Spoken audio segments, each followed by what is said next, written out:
again. But Okay. Yes. So yeah, thank you so much, everybody, for joining, and I'm excited to share a little bit about what Accordance can do, hopefully, for your Bible study. So thank you so much, Stephen, as well, for having me and inviting me. And Stephen is a good user of Accordance, and so it's been good for me to. I've been happy to get to know him better the past number of months, and so again, yeah, thank you, Stephen, for the opportunity. Let me go ahead and share my screen here so that you can see my Accordance. I must Okay. say, I'm an evangelist, a mass Yes. evangelist. So anything that is good, I will kind of viral it out. Yeah. Yes. So,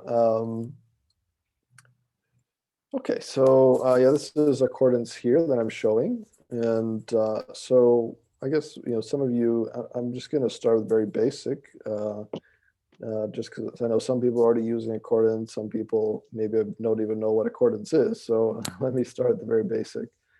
So Accordance is a Bible software program that's used to study the Bible, hopefully in-depth study of the Bible, especially for original languages, Greek and Hebrew, but not just original languages, but also a whole digital library of books and resources and maps and charts and graphs and all different types of things like that that all come together that you use to study the Bible. But I think the main, hopefully the main reason why we study the Bible. I'm just going to go to a verse here, to a chapter, Psalm chapter 1. And this is where I usually like to start when I'm explaining Accordance.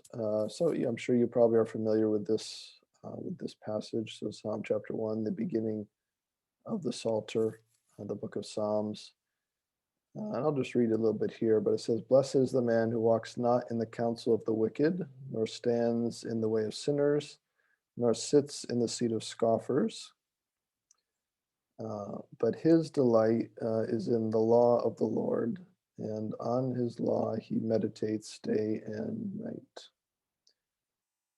He is like a tree planted by streams of water that yields its fruit in its season, and its leaf does not wither. In all that he does, he prospers. But the wicked are not so, but are like chaff that the wind drives away. Therefore, the wicked will not stand in the judgment, nor sinners in the congregation of the righteous. For the Lord knows the way of the righteous, but the way of the wicked will perish." So I read that, and just to begin here, because I think this is hopefully the reason why we are interested in Bible study, maybe interested in Accordance, is really so that we can know the Word of God better, and so that we can delight in the law of the Lord, in His Word, and be able better to meditate on it day and night. And hopefully, not only to know God's Word, but to know God Himself better, right? Through His Word, we know Him better. Uh, and that's how we can become like a tree that is planted by streams of water.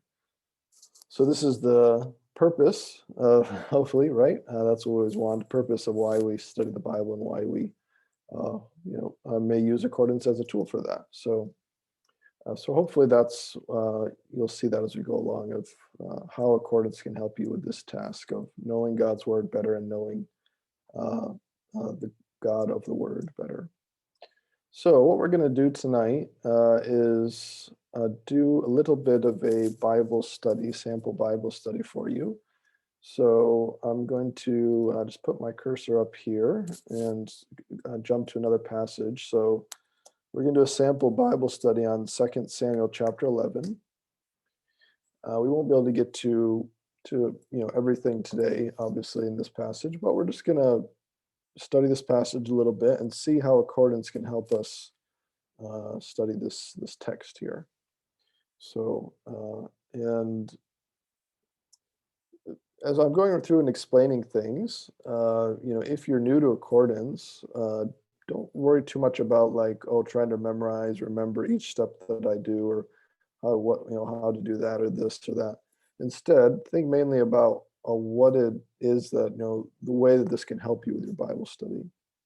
And hopefully, and then if you decide to use accordance, then you'll learn those things, how to use the different features over time. So, but right now, I would say just focus on, what is it that, or how accordance can help you understand the Bible better. So, okay, so this passage is the story of David and Bathsheba, again, a well-known story in the Old Testament. And when we're studying something like this with accordance, there's a couple of things I want to point out first. So with something like this, you notice right away, I have an English Bible here that I'm viewing, the text with. I have a search field up here that I can search for words and different verses and things like that. We'll maybe do a little bit of that later.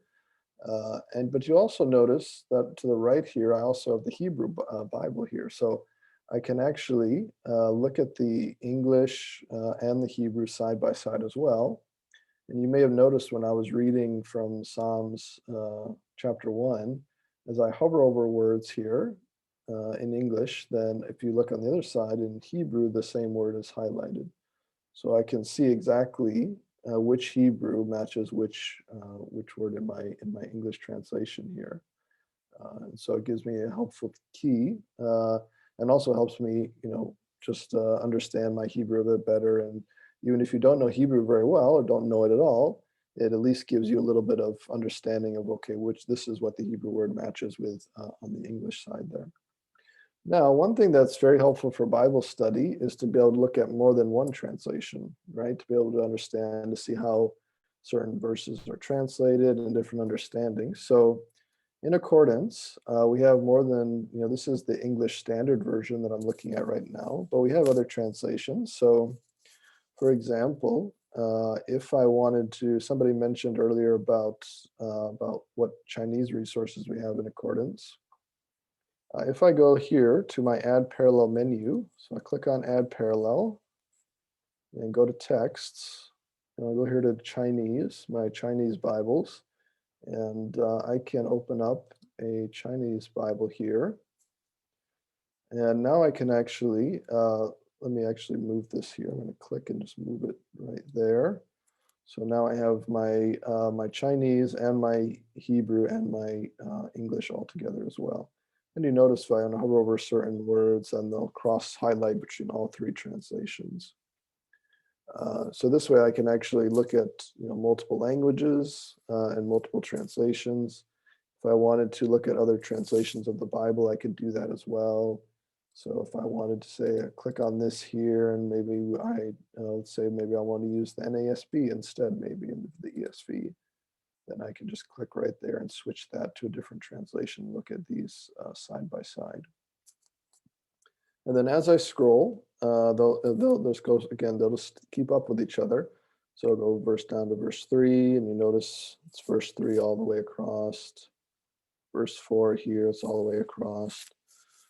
So just Bible study starts with just reading the text, right? That's if you don't read the text, then you're not ever going to understand it or know it. So just so there's just very first start here, reading the text, and being able to look at it with the Hebrew and with other Bible translations that I want to use as well, or even different languages here, like we have with the Chinese. So, okay, so let's look at a few more things. So this is just at the basic reading level, right, of the Bible passage. But let's say we want to dig in a little bit deeper and start looking at some other resources. What are some other helps that Accordance can give to understand the passage better? And even eventually, what are the things that Accordance can do to help me prepare a Bible study lesson or prepare a sermon or something like that? So what I'm going to do is I'm going to click back here on this Add Parallel right here. So this menu right here to the right, Add Parallel. And I'm going to click on this right here, the info pane. This is the info pane. What we call it. So I'm going to open that up here. And for introducing accordance, I usually mention the info pane because I think it's a great way to get started in using your resources in accordance. So a few things let me explain here. So the info pane, right off the bat, right at the top here, it tells you what this passage is about. So David takes Uriah's wife. So it kind of gives you a title for this is what this portion of the Bible is about. If I click on it, then it opens up here, and actually, let me make some more space here. Here it actually gives me a outline of the Bible, actually. So now I can look and see, okay, well, here's David's sin and its consequences. And if you notice, chapter 11 until verse 20 is all about this topic, basically, David's sin and then the consequences that will come after that. And then this chapters 11 and 12 are David's sin with Bathsheba. In chapter 13 starts the trouble of David's son. So if we look at this, and this is why also for Bible study, context is so important. Understanding the context of the passage that you're studying. One of my professors in seminary, he always would tell me, he would always ask us, what are the 3 rules for interpreting the Bible correctly?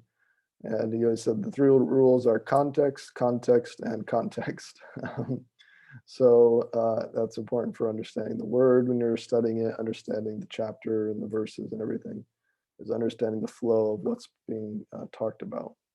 And this chapter here, we see from this outline, it helps us to see the context here. It shows us, okay, this story here of David's life when he falls into the sin, this is actually a major break in the book of 2 Samuel, and basically all the way until chapter 20 will all be about this topic of David's sin and then what happens afterwards as a result of David's sin. So chapter 11, we could say it's kind of like what I guess I would call like a pivot chapter. It's like what the book of 2 Samuel, it's one of those passages or chapters that the whole book kind of turns or changes on. It's a key chapter in the book. And we can see that by something like the outline of Bible books here. So I always recommend this. And we've put it together ourselves in accordance, but it's so helpful to see the context there. Okay, so something like the info pane gives me that right away. So already I'm starting to see, okay, these are some, this is where the context, this is the context of my passage. This is what the sections around this passage, this is what they're talking about. Then if we look at something like commentaries, okay, well, maybe I want to start looking into commentaries and what do they say about this passage? And so any commentaries that I have in accordance, that when you purchase accordance, then it comes with some commentaries that you can use. So any of those will be listed here in my info pane. So very easy. If I just click on one here, let's say like the Tyndale commentary. Looks like I'm running out of space. Let me close one here and open it up. There we go. So now it opens up the commentary. And so I can, and it opens it up right directly to 2 Samuel 11. So I don't have to, if you use a hardcover book, you have to flip back and forth between the pages. But when I click on it, it just opens it directly to the passage I'm studying at, which is 2 Samuel 11.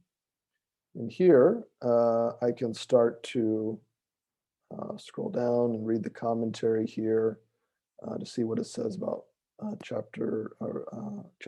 verse 1 here.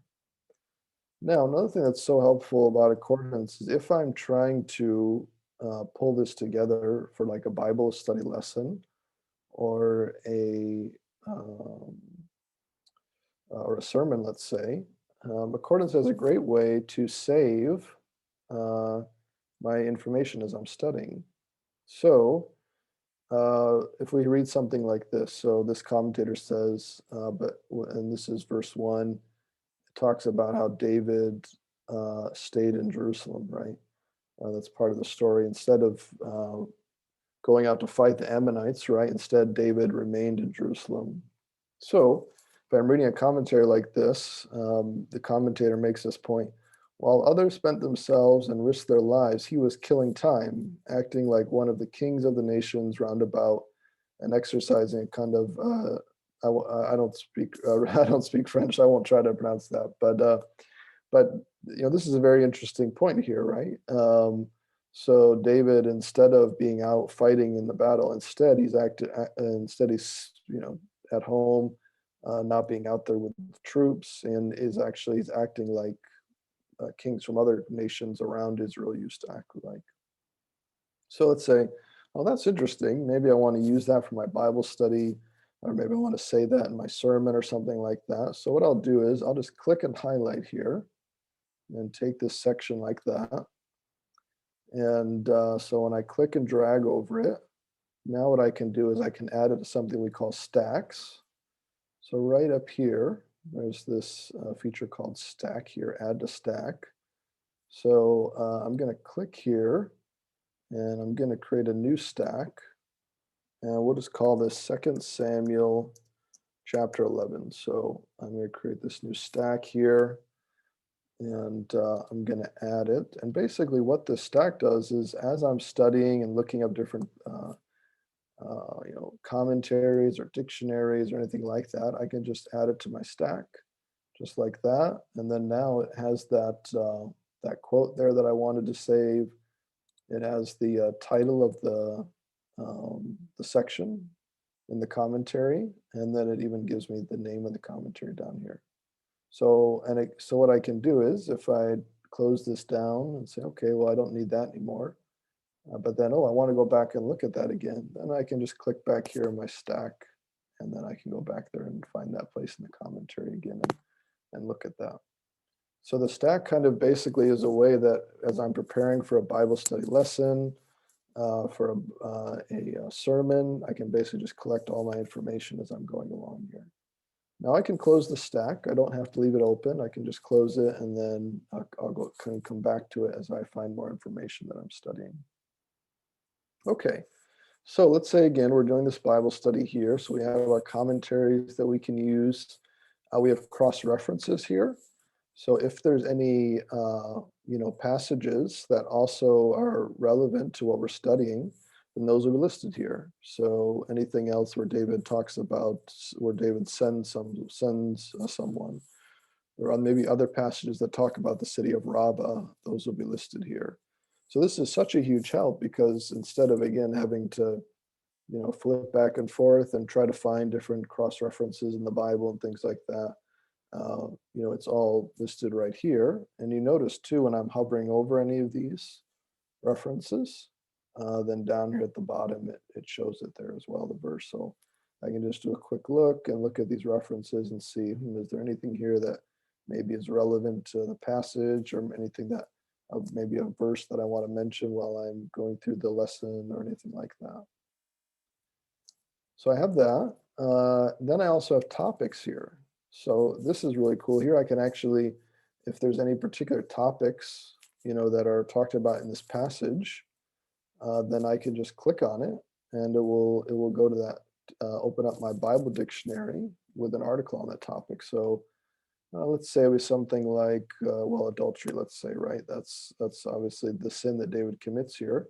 So if I click on that, it actually opens up my Bible dictionary and gives me the article on that subject. So now I can read it. And again, maybe there's something that's interesting here that I want to save. Let's see, adultery was a metaphor for idolatry. So maybe that's important. So I'll just highlight that again, and then click back to add to stack. And then I've got another thing that I'm collecting here in my study. So I have topics there. I have people as well. So if there's somebody I want to find out more about, like Joab, he's mentioned, right? Joab is David's general. So if I want to click on Joab, then again, it takes me back to my Bible dictionary where I can find more information, peoples, places, any of those things I can look up. Now there's two more things here in the topics that I want to mention. First is the atlas right here. So we have these different topics, and we have near the bottom, we have atlas and then timeline. So if I'm studying a passage like this, and let's say, so it talks about how David sends his army, right, with Joab as general, and he sends them to go fight the Ammonites. And it says they besieged Rabbah. Well, maybe I want to find out more about Rabbah. What is Rabbah? Where is it? All those types of things. So what I'll do is, all I need to do is just click on Rabbah right here. And then we'll open up our Bible Atlas here. So let me make some more space here. I'll close this down for right now, just to make sure we have enough space. There we go. Okay, so this is our Bible Atlas here. And what it does is when I clicked on it, just automatically did a search for Rabbah inside of my atlas. So you notice there's actually two different Rabbahs here. If you notice it searched for it in red. So I have one right here and then one also right here as well. Now, can any of you guess, we're trying to study Rabbah here, Rabbah from the Ammonites. Can any of you guess which Rabbah is the one that's mentioned here in 2 Samuel chapter 11?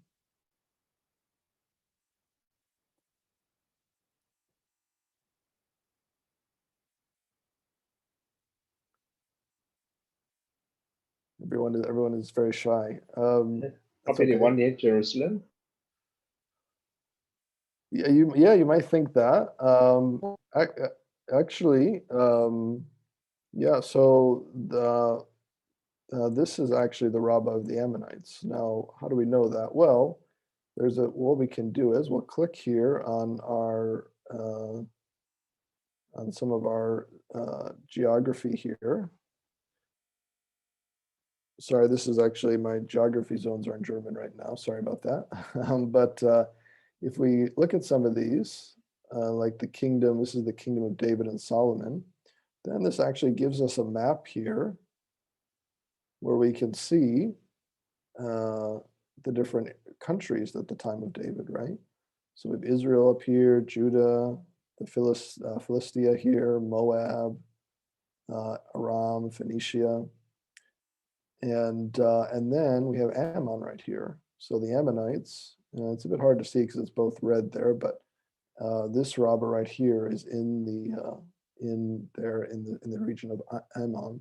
This Rabbah here is another place, another town, or also called Rabbah, that was in Israel. So let me turn that off so we can see it more clearly here. So this is the Rabbah right here that we're studying in our passage.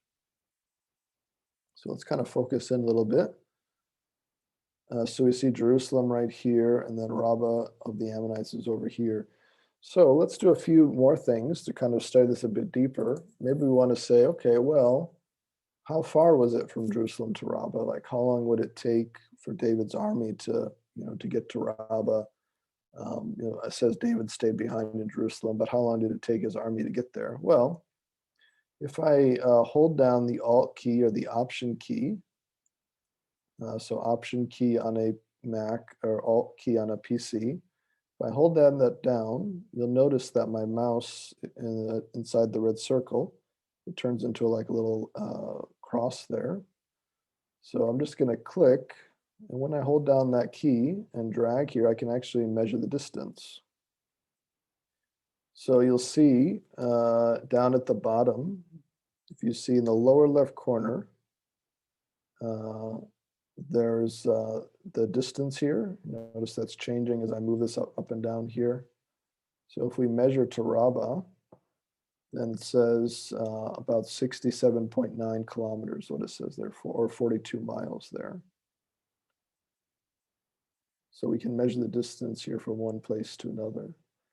Now we can also do it, this is just straight, like as if you're going straight across the land, but we may want to follow the roads here. This is the ancient highway. Whoops, sorry about that. There we go. And we'll just keep going along here. Whoops.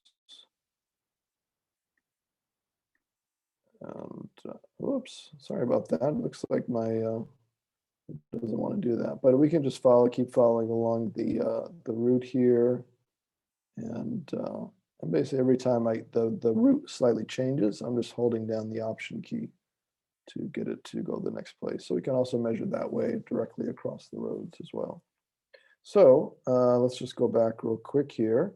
So this going like that, 68 kilometers or 42 miles. That's back then that was like a 3-day journey or so. So it'll take about 3 days of marching for David's men to get from Jerusalem to Rabbah to try to besiege it.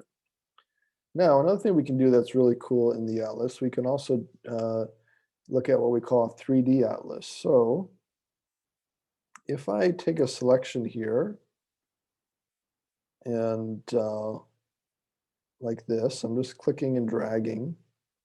So just like this, taking a selection here. So I'm just basically I've created a box right there. And then if you see right here, there's a little 3D map icon. So I'm going to click on that. And then I can open up our 3D map here. So here, not only am I seeing the distance, but now I'm actually getting to see, okay, let's kind of look at the terrain. What was it like back then? Of course, it's still the same today, but what was it like as David's men went there, right, from Jerusalem over to Rabbah? So Jerusalem's up here. You can kind of see a little bit there, Jerusalem, right? And you notice, of course, Jerusalem is more in the mountainous area here. Let me move this back a little bit here. So Jerusalem, and you notice that you kind of go down, down, down Jerusalem, and then you go up here to Jericho. And then it's so down here into the Jordan River Valley, it's pretty much all flat. But then as you go up this way, let's kind of keep on going. Now you notice the terrain starts getting up right back more mountainous again.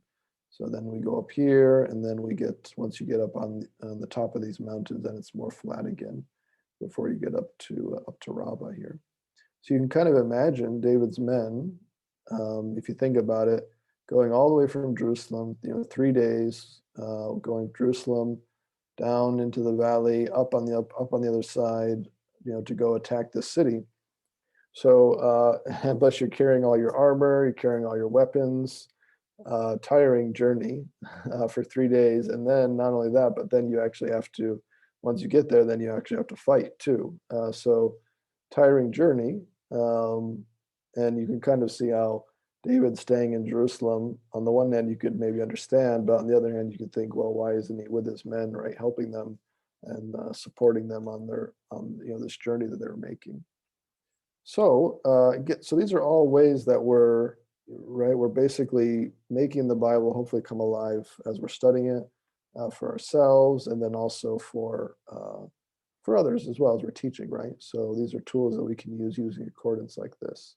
And even something like this on a map too, if we want to, save it as well for my stack like we've been doing, then I'll just add that selection and then it saves a picture down here of my 3D map as well. So anything that I'm studying as I go along, I can always save it to that stack there. Okay. And then one other thing about the Bible Atlas I also want to show. So any place in the map, like a major city, or even a lot of the smaller towns, some place like Rabbah, if I triple click on it, so I just clicked on it and then triple clicked. Then what it does is it opens up here. I'm going to make this larger here. It opens up what we call our photo guide. So our photo guide is basically a series of pictures that actually the founder of our company, Roy Brown, well, right now because of COVID, he's not able to, but most of the time he lives in Israel part of the year. And so he took a whole bunch of pictures from the Middle East and Egypt and the other countries in the area, also around the Mediterranean. So he took a bunch of pictures of different places, and one of them like that is Rabbah here. So now Rabbah is the modern city of Amman, the capital of Jordan. So we can look at these pictures here. This is the modern city here. We can look, and here's some of the ruins actually, the ruins of the ancient city of Rabbah here. And we can look at these here. And any of these pictures, of course, you can use it for a PowerPoint presentation. I can always save it to my stack as well if I want to. So any of these we're welcome to use for teaching. And you can kind of see here the walls. These are the walls here of Rabbah. And of course, just like in ancient days, right? If you build a city like that, you would build it on top of a mount, right? So it's better protection if your city is up on a hill. It's harder to attack. So the ancient cities up on the hillside like that. You can imagine, if you imagine David's men here at the bottom, it'd be pretty hard for them to try to attack, right? When they're trying to climb up a city like that. So here's another tool that we're, again, making the Bible come alive again. That's helping us see, okay, giving us a picture of what's going on in this story. What are David's men doing? What is he doing? And all of those things that are going on there. Okay, so let me close that down here. So that gives you a little bit of a taste there of the Bible Atlas and the way you can use that for your Bible study. Okay. So let me also show you the next two. Again, we're kind of still looking at this info pane here because it's kind of like a one-stop shop, I guess you could say, for all the different resources as you're studying the Bible. So the timeline here is really awesome too, because the timeline actually allows me to look at to see when a person lived and what happened at that time. So if I click on David here from my info pane, then it's going to open up my Bible timeline here. Now our Bible timeline, you'll see first of all here in red again is David. So we found David here. Solomon, of course, is next. His son Saul was before him. And you'll notice too, there's people here in the timeline, but then there's also, and these are rulers listed here, rulers of Israel and Judah. But then there's also just people in general are listed up here. Important events are also listed here. Books of the Bible, when those are written, are also here. And so if I click on something like David here, David is life, it actually gives me dates to find, okay, well, here's when David lived from around 1041 BC to 971 BC. And it gives me a brief kind of like summary of who this person was, right? Shepherd, a psalmist, and a warrior who became the second king of Israel. And if I click this little thing right here, this little paper icon, it actually gives me, let me make this bigger, it actually gives me a list of what else was going on in the world at that time. So now I can see, okay, this is interesting. Well, let's see, what else was happening in Mesopotamia at the time of David?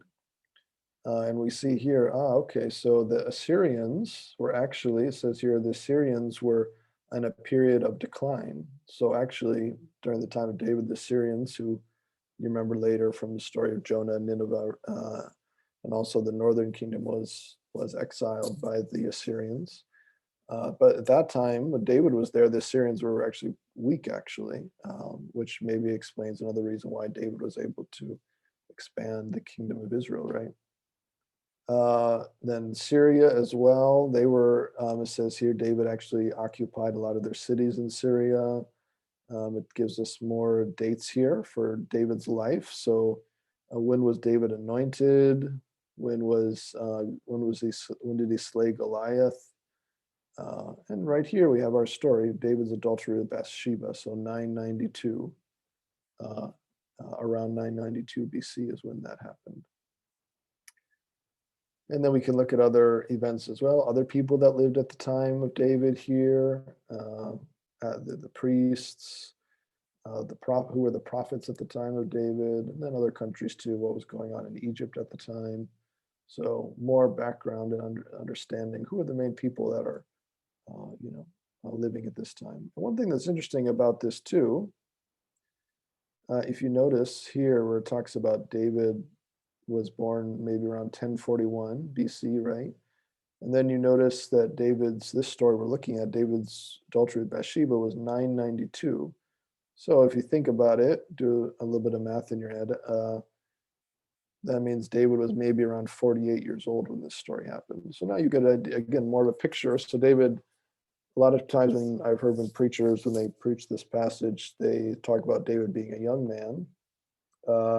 But actually, he was probably more likely an older, well, not older and too old, but I don't want to offend anyone if they're around 50 years old, but he was probably around 50 years old, so more middle-aged than a young man when this story takes place.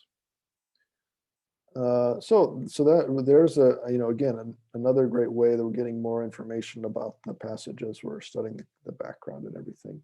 So the Bible timeline here is very extensive. We don't have time to go through everything, but if you back up and look, we actually recently expanded it. So it's got things from Arabia, Mesopotamia, like we looked at earlier, ancient Greece, Rome, Italy, Europe.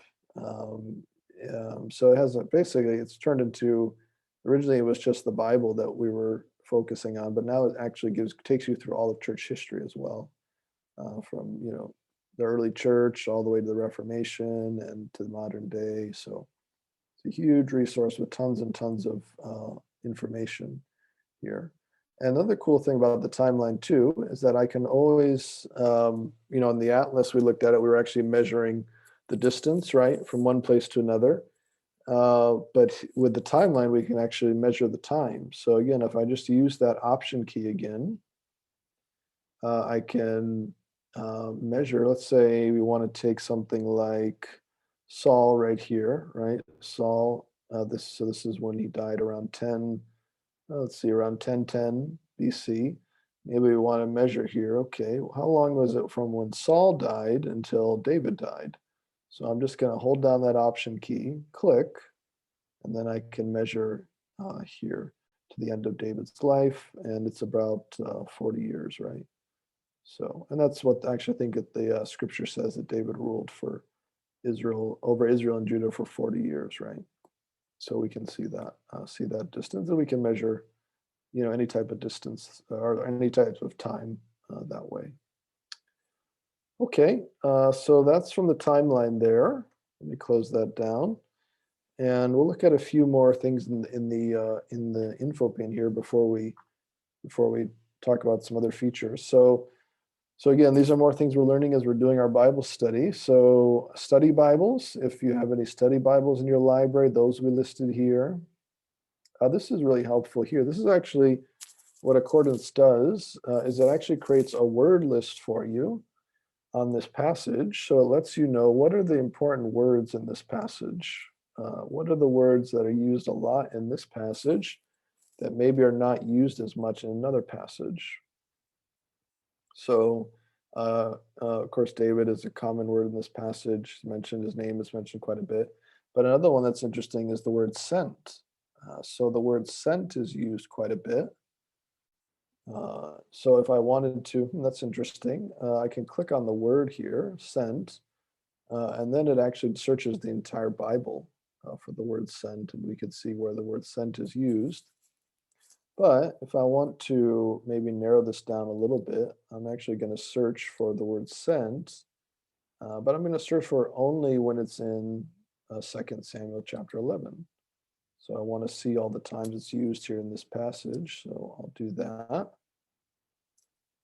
And now I see that's actually used 11 different times in this chapter, so pretty commonly used.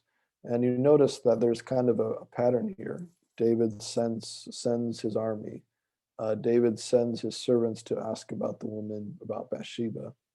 David sends his messengers to go get the woman. And then David sends to Joab to get Uriah, who's of course Bathsheba's husband. Go send her to me. Go send him to me.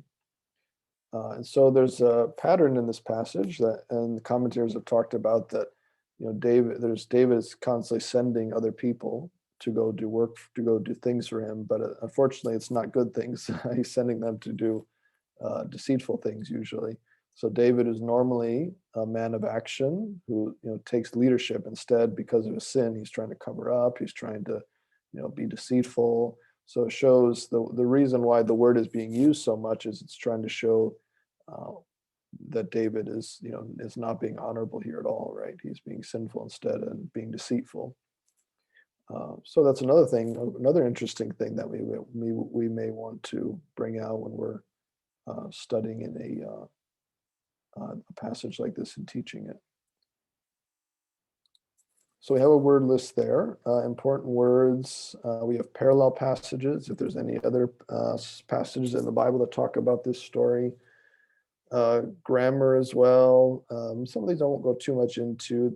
Gets a little more into the technical Hebrew. We can maybe talk more about it later. But images as well. If you have those as part of your library, you can look at the original Hebrew manuscripts as well, and look at those too. Okay, so this is the info pane here, and again, like I said, it's kind of just by doing a simple, right, just clicking on right here, add parallel, going to the info pane, getting a huge wealth of information, right, on the passage. We have our commentaries, we have cross references we looked at, right? We can look up our Bible dictionaries. We can look up our map and our 3D map of the places. We can look up people on a Bible timeline.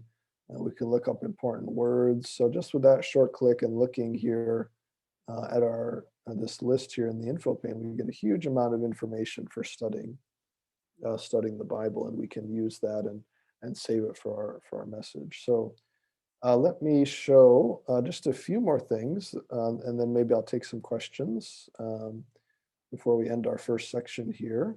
So another thing you can do as well is use Accordance to search your digital library. So if I click right here on the library, so the library right here, this is actually a list of everything that's in my Accordance. So all the books that I have and that I've added to my Accordance, or that I've purchased when I first bought my first collection. They're all here in my library. And so this is nice, all right, obviously, to have a digital library like this, but you need to be able to use and be able to search it, right? So in Accordance, you can do that.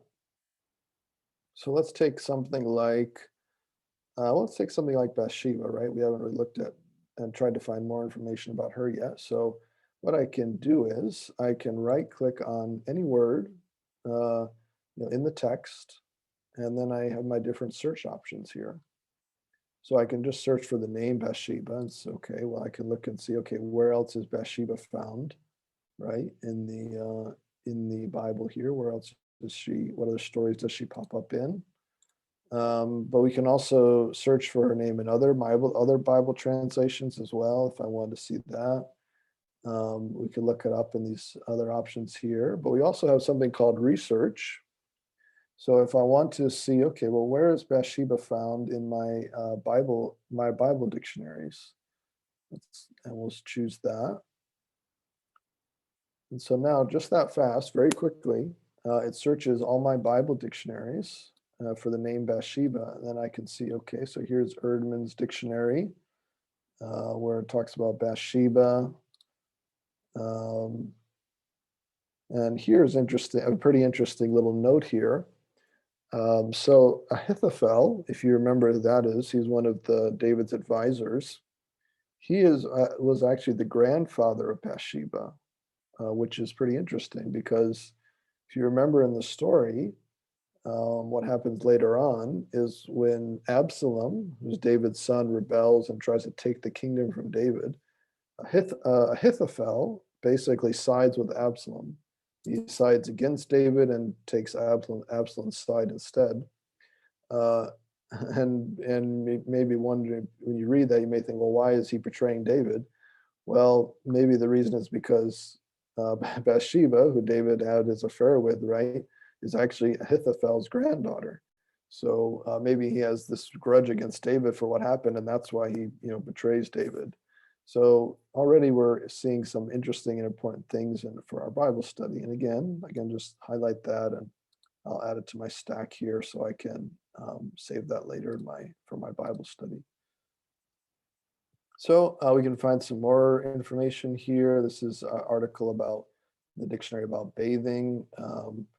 Why was it that Bathsheba was bathing on the roof for? Was that she was doing something wrong? Well, actually, if we look up here and we'll open that and look, it actually talks about, I'm not sure if it'll mention this article, but bathing was actually, that was how it was done normally back then. It was not something that was seen as, it wasn't that she was doing anything wrong. It's just that usually people bathed on top of their house back then because there was no other place to do it, basically.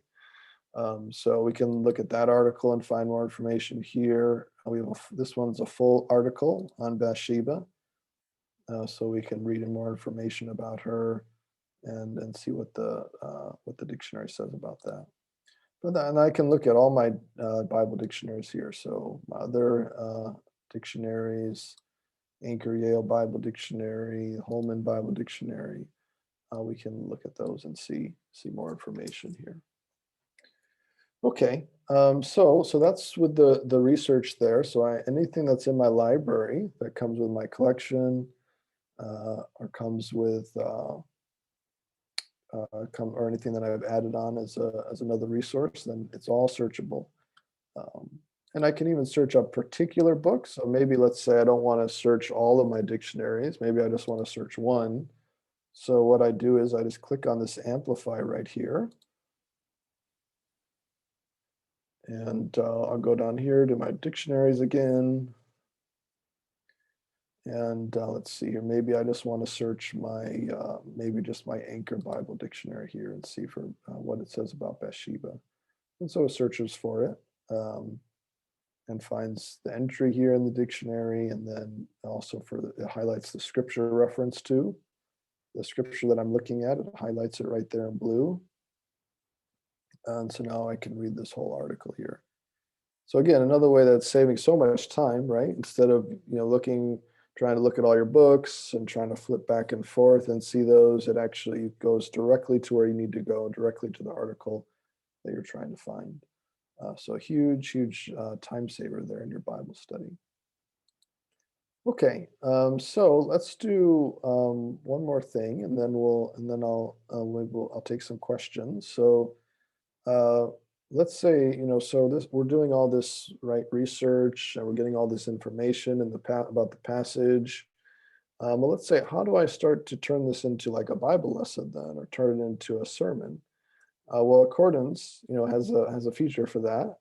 So it's something we call Papers. So if you see right up here, there's this icon called Papers right here. If I want to start, all that information we were saving, and like I mentioned, we called it a stack, right? Well, let's start turning that into a sermon then. So, or a Bible lesson. So I'll click here where it says Papers, and I'm going to create a new paper here. So these are some of my other sermons that I've done and preached at our church, but I'm going to create a new paper here. And what this gives you, it actually gives you basically a sermon outline. So it gives you different types of sermons here.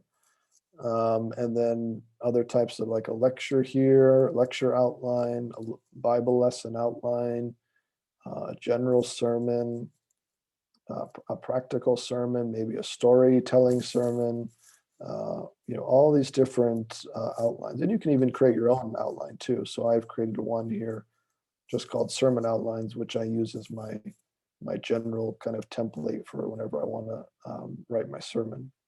So let's say we'll just do a general sermon here, and I'll choose that. And so now it creates an outline here for me. So I have I can create a title for my sermon here, and I have an introduction here, and then you notice I have point 1 here, point 2 in my sermon, point 3, and then I have conclusion here. And then maybe at the bottom here, I have action steps. So maybe what's going to be the practical application that I give at the end of this message, or at the end of this teaching, that practical steps that I want my group or my church to listen to or to do. So I can put a title up here. Let's say I don't know. I'm just thinking of this off the top of my head. So this probably not a good a good title, but let's say when God's man fails or something like that. Let's say, and then we want to put point 1 in, we could put point 2, but, and this is where it comes in helpful, all that information we saved. So I'm going to click here on my add to stack. I'm going to open my current stack right here. So that's the one we've been using. So I'll open this up here and let me make some more space. I can close this info pane. We don't need it right now.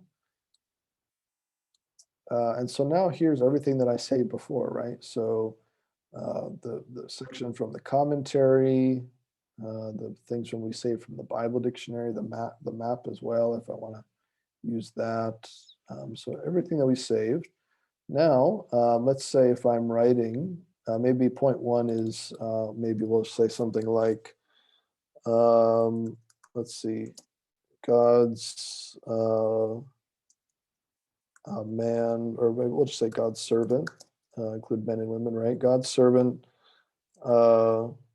fails when, yeah, God, let's change it, sorry. Let's say God's servants fail when they,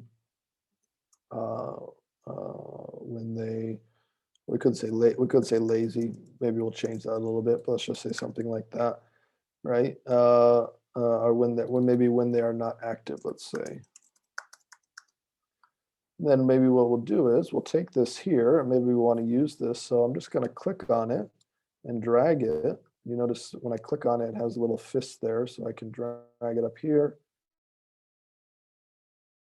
and actually just drag and drop it in here into my directly into my sermon here. So now I have that section here that I can add. Actually, let's see if we can maybe move it a bit more as well. And so now it's underneath my first point here as well. So now I can use that during my message. I could, quote that if I want or anything like that. And here, under where it says contents, is where you can start to type in your sermon notes underneath the first point there. And you can just continue to do that as you add different things you have been researching and saving. Then you can just drag and put it up here into your outline there. So hopefully this kind of gives a little bit of a picture of how you can use accordance, not only to look at the Bible text, right, and read the Bible text, look at the context, compare with the Hebrew as well, and then go to your commentaries, your dictionaries, your Bible maps, and your timelines, and you're collecting all this and saving it, and then you kind of start to form it into your finished, your finished lesson or your finished, sermon or anything like that. Or even just for your own devotional study as well, your own personal study, you could always put it together and save it as well. So hopefully this gives you an idea of how accordance kind of helps you through the whole process, right, of Bible study from the very beginning. Maybe if you're just looking at the text itself, and then as you use books and resources, and then as you write your message, accordance kind of takes you the whole way through and helps you. So I hope it's a little picture of how accordance can be used for your Bible study. I know we are going to do another session on studying Hebrew with accordance, but I did want to see maybe if there's any questions at this point. For those who maybe are curious about anything that I showed so far.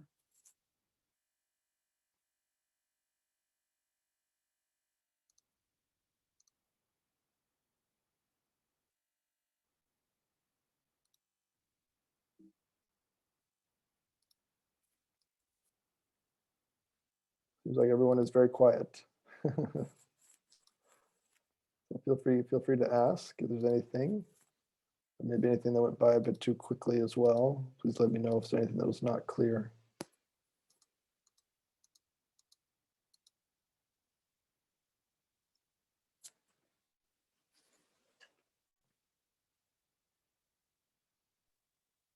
Excuse me, I have a question. Yes. Can you use accordion with Android handphone? Yes, yes, you can. So if you go to the Google Play Store on an Android device and you search for Accordance, then you should find the Accordance app there. And so you can download the Accordance app and use it on your Android phone or your tablet. So now there are a few things that are not available on a phone yet, like the Bible map or the Bible timeline, just because it's too hard to put on a small phone, at least so far. But the other things like we've been doing, like all the reading and the searching and looking up your dictionaries and your commentaries and your saving and writing your sermon, things like that. Those things you could do on the Android. Yeah, thank you for that Thank you. question. Yeah. Thank you. Ryan, I've got a question. When I purchased the Accordance, I was allowed to actually install 5 devices, right? Can you explain a bit more about the new policy that you have? The Accordance has introduced. Yeah, sure. Currently, is it still allowed 5 devices? And the other question I want to ask is, the Accordance that I purchased and all the library books and so on, it can be inherited by my kids, right? Yeah, thank you. So it used to be that you were only allowed to install Accordance on 5 of your own devices, but now we did change that. So you can install Accordance on as many of your own devices as you'd like. So as many of phones or tablets or computers, anything like that that you have, you can use it on. The only thing we ask, of course, is that you don't share it with others. It is for your own. Now, if you're sharing with people in your family, that's okay, but not sharing with all your friends or something like that. But yeah, otherwise you're welcome to use it on your different devices and with your family as well.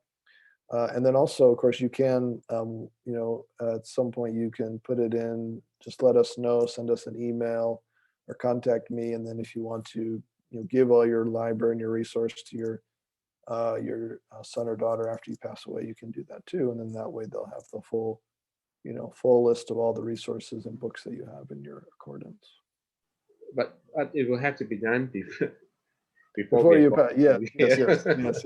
Okay. Yes. So yeah, before that happens, yeah. Mhm. Is there kind of a form that we have to fill in just in case? No. So what you can do is, if someone's interested in doing that, you can just send me an email, and I'll just put a note in your account, Okay. and then then everyone can see it. So Everyone in our networks, yeah. we just give the email of let's say the son and the daughter or something like that. Yep. Okay. Mhm. That'd be perfect. Yeah. Yep. So yeah, and let me also let me put a file in the Zoom here in the Zoom chat. Let me do that here. So I have a few things I did want to share. So let me see if I can drag it in. So there are, for those who are in, well, I guess we would call developing countries, so Malaysia, India as well, we do have special packages. Let me see if I can upload those here. We have specially discounted packages that you can purchase from Accordance. So the prices are quite a bit less than normal, than what the normal price would be, and so you can take a look at those. And then also for all of our regular packages, which you'll find on our website, accordancebible.com, all of those are half off as well, 50% discount for you guys. So feel free to look at that. Let me see. For some reason my file's not going through. Let me see here. Well, what I'll do is, maybe it doesn't take a PDF file, so I'll give you my email address here.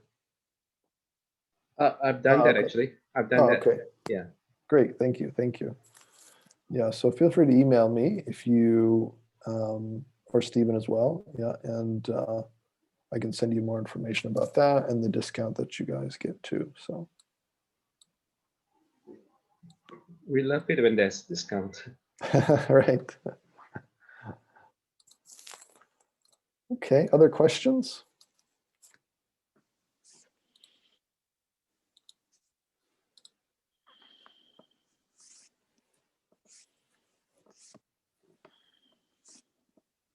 There's a Hi, question. hi, Oh, hi. Mhm. Can I just ask a question? It's Sunny here. I noticed there was this stack facility that you could use. I'm looking at part of it. Is that citation automatically generated as well? Yes, Oh, that's quite nifty. yes, that's a great question. Thank you for asking. So if I can open up my word processor here, I don't have Microsoft Word on this computer, so it may take a moment for it to open up. But while it does that, let me show you, like, let's say if I have a, like we did earlier, like a commentary open, let's say, you can, especially if you're a student, this is a very, very useful. So I used it all the time for my seminary studies. So if you're using a commentary like this inside of Accordance, and you want to quote from it in your paper, so I'll just take a selection here, like we've been doing, and then I'll just click on the edit menu up here. So edit, and then I'll go to copy as, and there's an option here, copy as citation. So copy as citation, and I'll choose that. Let me go here and open up this, this is LibreOffice here, so let me open that up. So while that's opening, but it's a huge time saver because it automatically puts the footnote at the bottom there for you, so you don't have to spend the time to type it out and do all that. So Okay, that's wonderful. Like trying to get it in the right format. So do you actually get to the format? Does it have to comply to certain, or is that what standard citation format? Oh, yeah, so it depends on what setting you have it to. oh, so you can actually set. Yeah, Okay. you can choose. There's a few different. So we can see here. I put it so I pasted it into this. Okay. Yeah, and then it puts it down here at the bottom. So this is actually the Chicago or Turabian style format, Mm. which I think most schools use that. But Oh. we also have it what we call SPL. APA, MLA. Yeah. Oh, I know that. Yeah, and then also just a simple generic one as well. So yeah. So that's a really good time saver, especially when you're writing a paper as a student. So I just discovered that recently actually. yeah. No, I thought I noticed that when you plonk it, there was something that looked like citation at the bottom, and I realized it isn't. I mean, it was a reference, yeah, the source, but not quite the citation. Right. Like on the right side, yeah, when you reference something and put on a stack, it actually just put that. Yeah. So it kind of looked like it. I was wondering it would it generate a citation. But anyway, thanks for showing the option Yeah. on that side. Yeah, absolutely. You're most welcome. Yeah. Thank you for asking that too. Okay. Yeah. Other questions?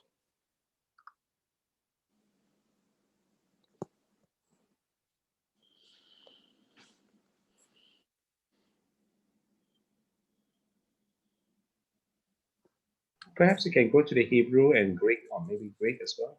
Oh, hello. Sorry, I saw in the chat group there are some questions, Stephen. Someone asked about speech to text. Oh, and- okay. The Yeah, speech go to to the text. chat, I think.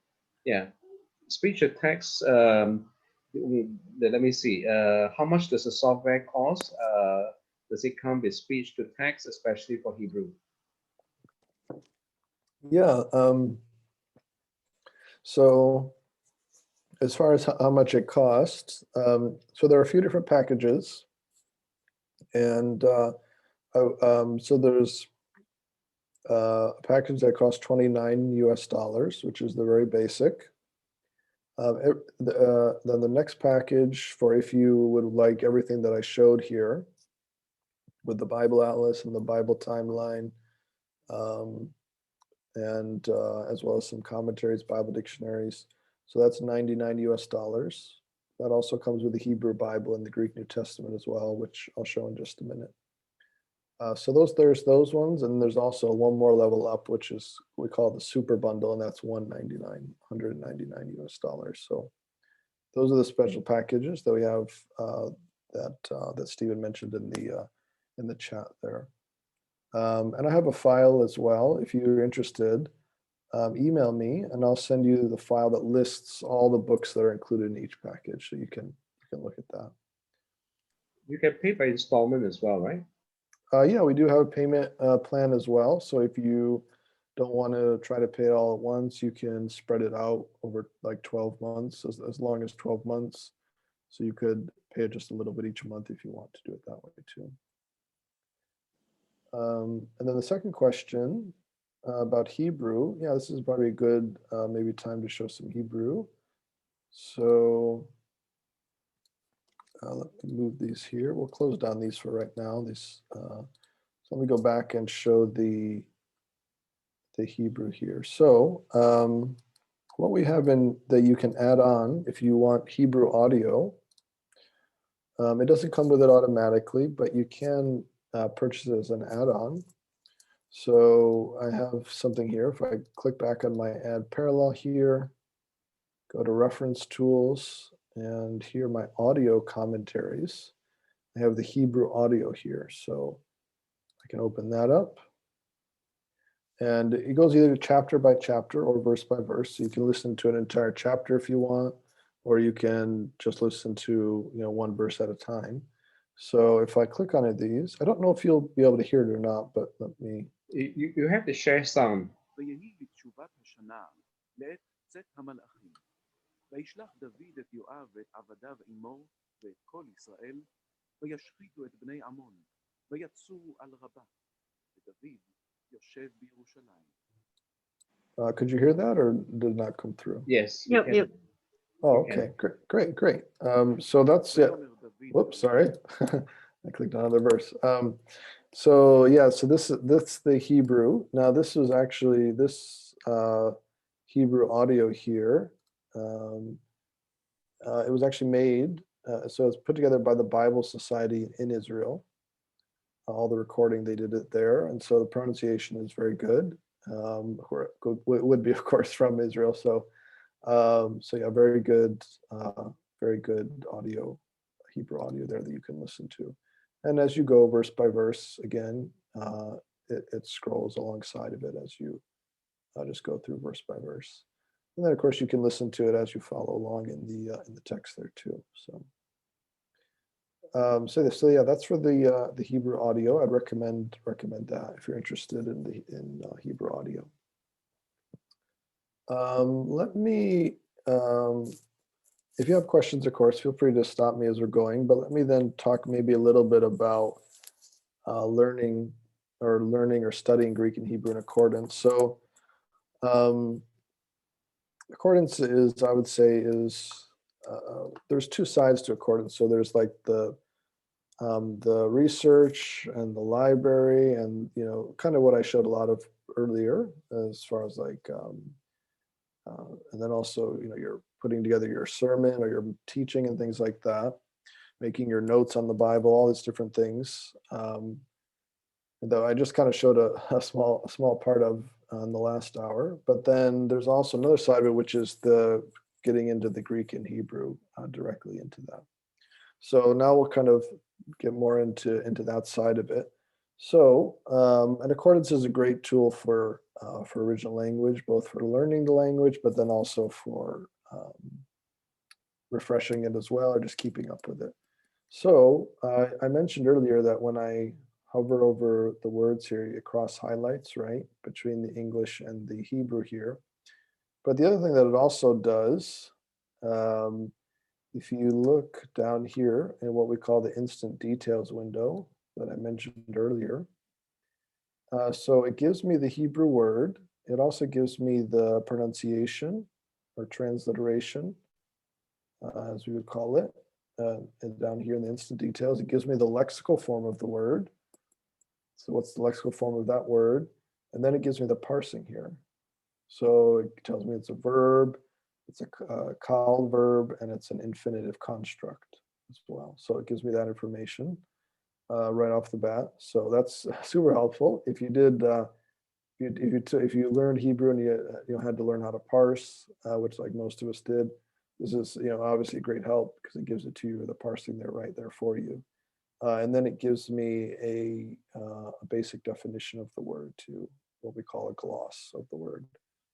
And then it gives me here from the ESV, it gives me the Strong's number as well with their English, the ESV's translation there. So right off the bat, I have a lot of helpful information there as I'm hovering over each word and getting all that information there. Now, a few other things you can do as well. And I'm going to switch. Right now I'm searching the English Bible, but I want to switch so we can do a little bit of Hebrew, looking at the Hebrew. So I'm going to move this to the left there, and I'm going to change my search text. So this right here is my search text. So right now I'm searching the NASB, New American Standard, but I'm going to change this and we'll start searching the Hebrew Bible instead. So there we go. So in Hebrew, I can search by verses, I can search by words, I can search by letters as well. Maybe if we have time, we'll get into what each of those different types are. But I mean, right off the bat, the easiest way to search, kind of what we did in the English, is just to, if like we want to find out more about this verb here, if I right click on it, then I have immediate options here. So I can search by lexeme, or the lexical form of the word. So this is basically, if you look up the word in like a Hebrew lexicon, let's say, how does it show in the Hebrew lexicon? That's the lexical form of what we call the lexical form of the word. So if I do that search, now so I'd search by lexical form, right? And then it tells me right here, if you see that, it tells me actually how many times that word is found. So 1,776 times. So this word is used quite a bit, right, in the Hebrew Bible here. And then it shows me, so this is by lexical form, but then it shows me all the inflected forms below. So lexical, search by lexical, and then I see all the different ways the word can be formed with the different inflections, we would call it. So, and even here's an interesting one. It's kind of a repetition. See the word going out.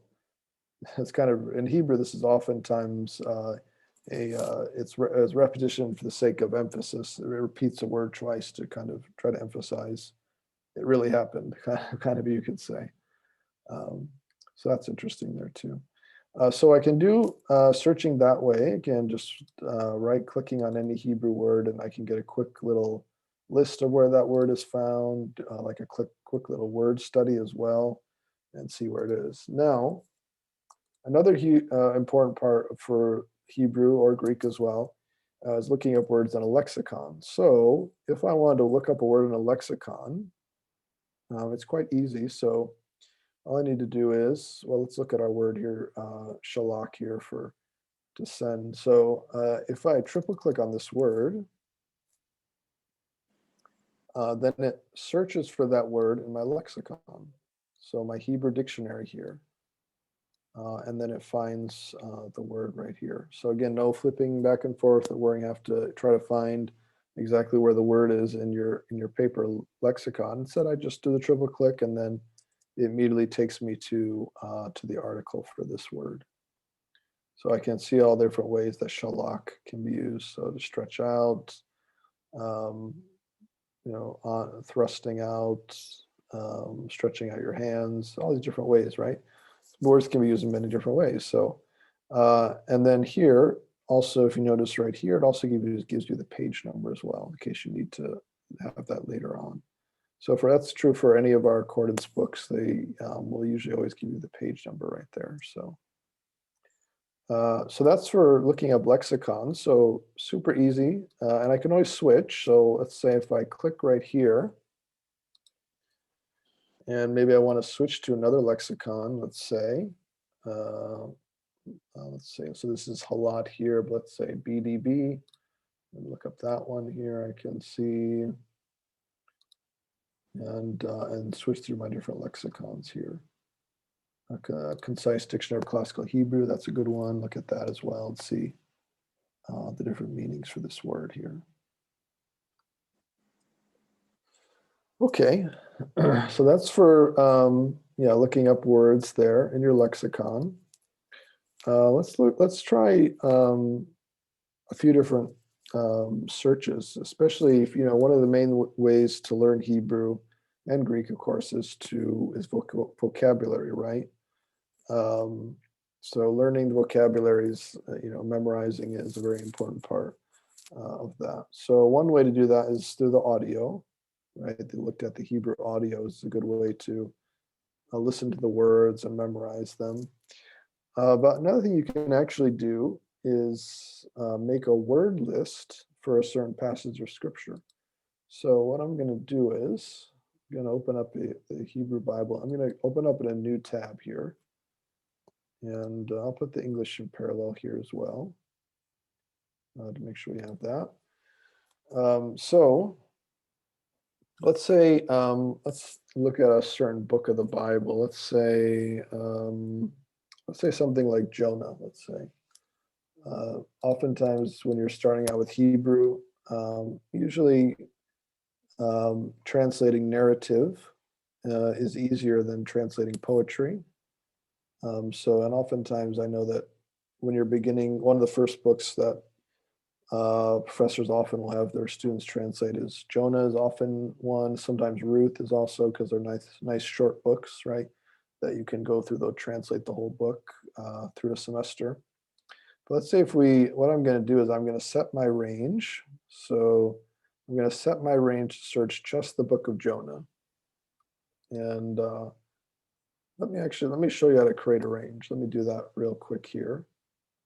In case there's some of you that are using Accordance already and you may want to know how to do that. So if you, again, if you click on this little plus symbol right here, to the right of the search field, there's that plus symbol. And then it's going to give you here, it's going to say range is, and right now it's set to all text, which means when I do a search, it's searching the entire Bible. So it searches the entire Bible. Now, let's say we want to search just one book of the Bible. Let's say maybe I don't want to search the entire Hebrew Bible. I just want to search one book. So I'm going to go all the way down to the bottom of my list, and where it says define range here, I'm going to create what we call a search range. So this way I can search just my just the portions of scripture that I want to search. So I already have one for Jonah, but I'll delete it here so I can show you how it works. So I'm going to see here where it says new. This is where if I click on that, I can create a new search range. So I'll click on new, and we'll call our name of the search range Jonah, because that's the book that we want to search. And the definition here, so the name of the search range can be anything. It doesn't have to be the name of the book, but the definition does need to be the name of the book. So if I type in Jonah here, that will make sure that Accordance knows that I'm searching Jonah, and it's going to let Accordance know that this is an actual search range. So if I spelled it wrong, it wouldn't work, but Accordance checks, because when I click on verify, Accordance checks to make sure that this is an actual book of the Bible or section of a book. So I'll click on verify, and then I'll click on update here. And let me see if I can close this here. There we go. And so I'll set the range now. So I've created my search range. Now I'm gonna choose Jonah from my list here. Now what I'm gonna do is I'm gonna change this from a verse search. So right now we're searching just by verse, verse reference, but I'm gonna change it to a word search. And what I'll do is I'll use basically an asterisk. So I'm actually not going to type in a word. I'm just going to put in an asterisk. What we call an asterisk, or like a little star. So if you see on your keyboard, you should have like a little asterisk there. So I'm just going to put that asterisk in there just like that. And what that basically means is I want to search for all the words in my search range. So I'll hit enter or return. And now you notice in Hebrew here in red, all the words in Jonah are all highlighted now.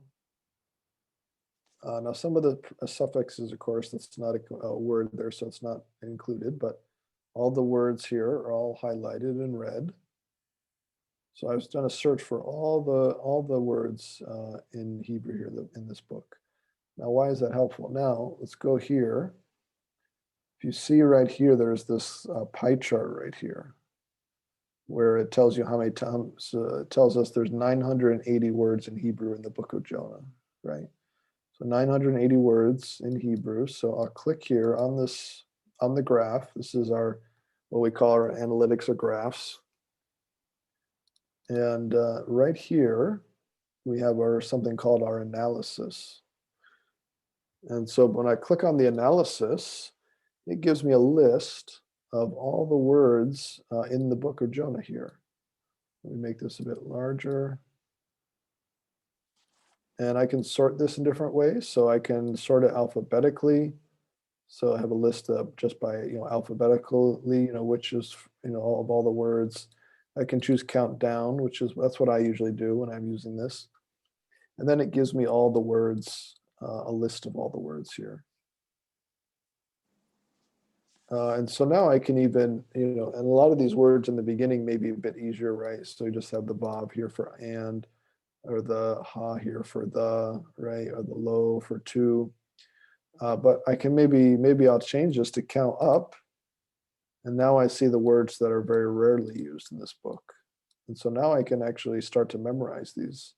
If I'm taking a class on Jonah, or I want to translate Jonah and work through the book, I can start memorizing what are the rare words that are inside of this book here that, I can start memorizing the vocabulary. Or you can do it the other way too. You could start from start for the words that are used the most often and start memorizing these as well. So that way every time you see them in the book of Jonah there, you'll have them memorized already. So this is a great way to create like what we call a vocab list, a vocabulary list of all the books or all the words that are in a book, or all the words that are in a chapter, or anything like that. So ways that you can kind of increase your vocabulary. That's one of the key parts to start learning Greek or Hebrew. Another important part for that as well is also translation. So you want to be able to start translating right as soon as possible. Accordance also makes this easy as well. So I can make a word list for vocabulary, but I can also do a translation. So what I'll do is, let me close this down. Let's take again something like Jonah here. So I'm going to click again and highlight over the first verse of Jonah here. And just click again and highlight over that. And if I click on this, looks like the zoom controls are getting in the way. Let me see if I can, there we go, okay. So I'll click on the language icon right here. So there's right here up in accordance, there's a language icon here. So if I want to get a word chart for this verse or a parsing chart, I'll just click on word chart here after I've highlighted it. And then now here what it does is it actually gives me a chart here. So here's verse 1. It gives me the Hebrew word, it gives me the lexeme or lexical form of the word. It parses the word for me. So now I have a chart with the parsing. It has the function, so I can, and I can edit this, so I can say, how is this word being used in the sentence here? Or maybe, let's see here, we have the word Lord, right? So the Lord, that's the subject of the sentence, Yahweh, right? So I can put that in there, and any other type of details as I'm going along here. So how it's used, and then I have a translation here as well. So a basic definition for each word as it's being translated. And then I can add my own comments here too. So, as I'm going along, if I want to comment about a certain word, then I can do that. So something like the word here, maybe let's say, so, the word comes to Jonah. So, and then you can print this out as well. So I can just go up to my file, and then I can go to print, and I can print that chart out too. And then I can start to fill it out by hand if you want as well. You can also erase some of these too. So again, it's totally editable. So you can, erase this here and then print it out and then write out your own translation if you wanted to do it that way too. So very, very helpful to use that chart that way.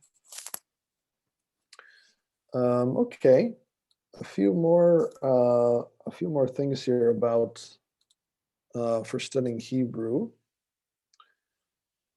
Yeah, it's another. I'll just talk about some more basic things, and then maybe if you are interested in more complex searching, we could do that too. But another basic thing for learning Hebrew that Accordance is very helpful with. So we talked about doing translation. We talked about learning vocabulary. Also grammar as well. So learning the grammar of the words is very important. So, what does it mean that a word is call infinitive construct, right? You have the parsing there, but if you don't know what that means, then it's not very helpful, right? So Accordance does have a number of Hebrew grammars. So if I go to my grammars here, we have Greek grammars, we have Hebrew grammars.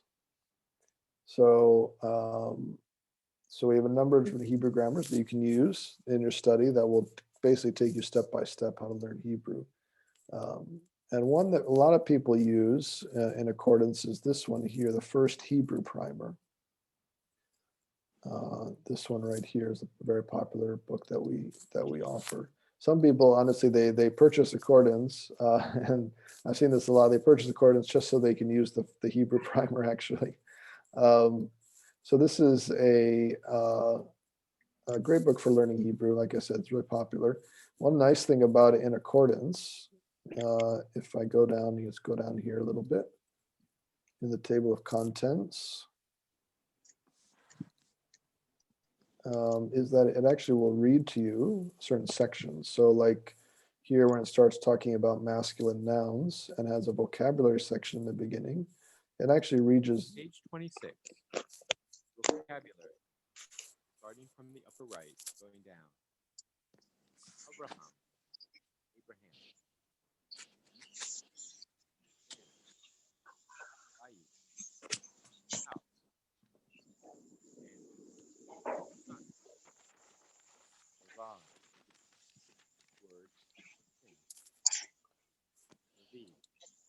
I won't go through the whole list there, but it reads the vocabulary out to you. And then it will actually also read out the sections as well, just the teaching sections. So it has a really nice audio portion to it. So that's very nice. And you can use this on a tablet too. It has audio on the tablet, so you can use that if you have an Android or iPad as well. So grammars, learning the grammar, what that means, just learning the language and things like that. All sorts of grammars we have in Accordance, but this one I think is especially helpful, the First Hebrew Primer here. So yeah, that is for the grammar there. And another thing you can also do, and this is for maybe especially helpful for those who are learning Greek. Let me open up a Greek Bible here. is you can also highlight. I didn't talk about this when we did the first portion, but you can highlight anything in the text as well. So as you're going along, and I use this a lot when I'm teaching, actually, if I'm doing like a Bible study over Zoom, I'll actually just highlight things as I go along. So if we're looking at a passage like, let's look at 1 Peter chapter 1, let's say.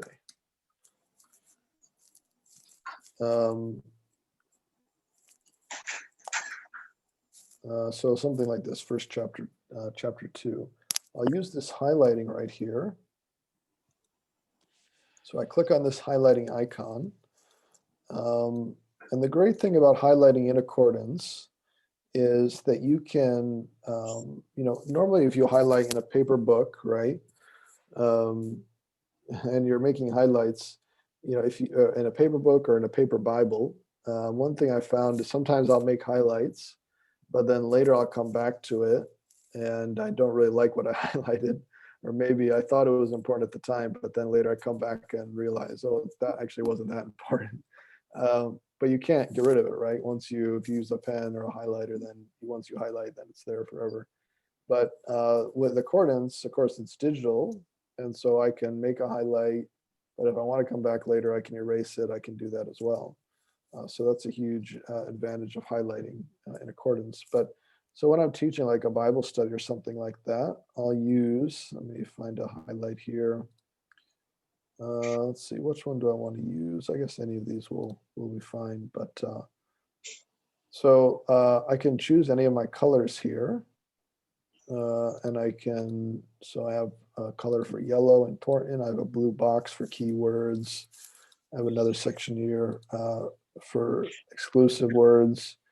I think that's for exclusive words there. So what I'll do is, if I want to highlight something important, like in this verse too, so it has patros or father, right? But then it also has pneumatos, the spirit, and then also has Jesu Christou, right? Jesus Christ. So Father and then Spirit and then Son, Trinity in this one verse here. So maybe I'll just click and drag, and then you notice these little two icons right here. I can start to highlight and make colors here. So I'll put that in yellow here. Pneumatos here. I'll put that in yellow here, and then Christ as well. So maybe anytime that God is mentioned or one of the persons of the Trinity, I can use that highlighter there and then highlight as I go along. And you can use it for grammar as well if you wanted to highlight, particular things in the Greek grammar as well. So something like, like here. Let's see, for sprinkling with his blood, right? Here, Kai maybe has, and you notice the translation has for sprinkling with his blood. So kind of the what's the implicit seems to be that it's, why is it that we are, and it's really about the ace here. The ace says, why is it that God, chose us, right? His foreknowledge. Why is it that we're sanctified by the Spirit? Well, ace or for obedience to Jesus Christ and for sprinkling with his blood. So the ace there is important because it gives us the reason, right? The reason why God chose us, the reason why the Spirit sanctifies us is so that we would be obedient to Christ and so that we would be washed by his blood. So if I find an important word like that in the Greek there, what I'll do instead of yellow, I'll just use right to the right. There's a little paintboard icon. If you see that, I'll click on that and maybe I'll just choose this as a keyword there. And then I'll have it in blue there. And again, I can keep on doing this as I'm working through the text, highlighting different portions and things like that. So like I said, when I teach on a Zoom Bible study or something like that, and I want to point something out, important to the class as I'm teaching, then I'll use that highlighting as I'm going along there. If I want to point out something, it makes it more visual, interactive for them as we're going through the text together. Okay, so that's a little bit there for highlighting important words, or also highlighting important parts of the grammar that you want to emphasize, or also just for a teaching tool as well. So, and then if I want to erase this, like I mentioned, what I can do is I'll just click over it here, and then you notice there's like a little eraser icon there. You see that little guy right there, the little eraser. I'll just click on that, and then I can just go through and erase these two if I want to get rid of it later. So,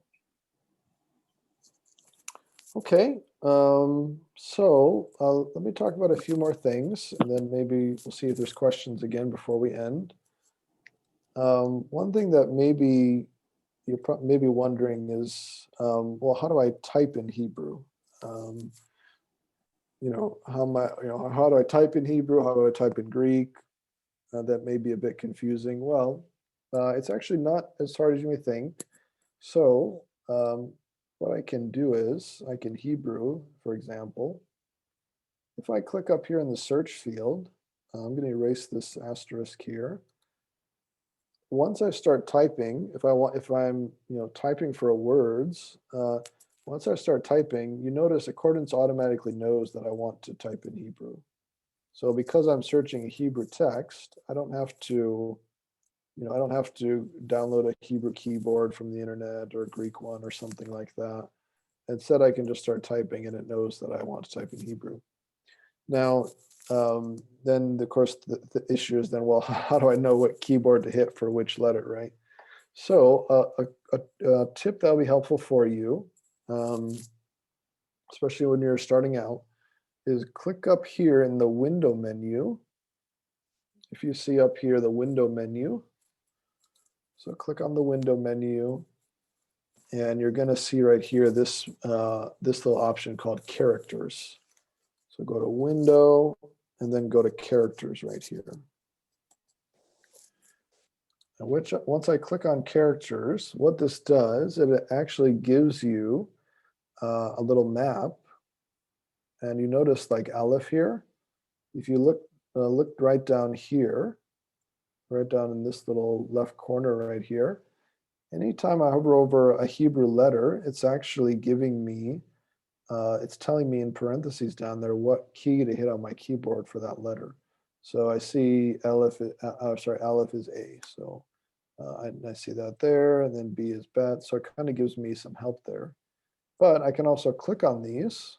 So, and then you notice once I click, it's actually putting it up there, right? So I can just keep on putting these in there if I need to figure out how to type in a word and search for it that way. So I can just keep on clicking all these, and it puts it in there for me. So, and now as over time goes on, you'll become more comfortable with typing in the letters and things like that.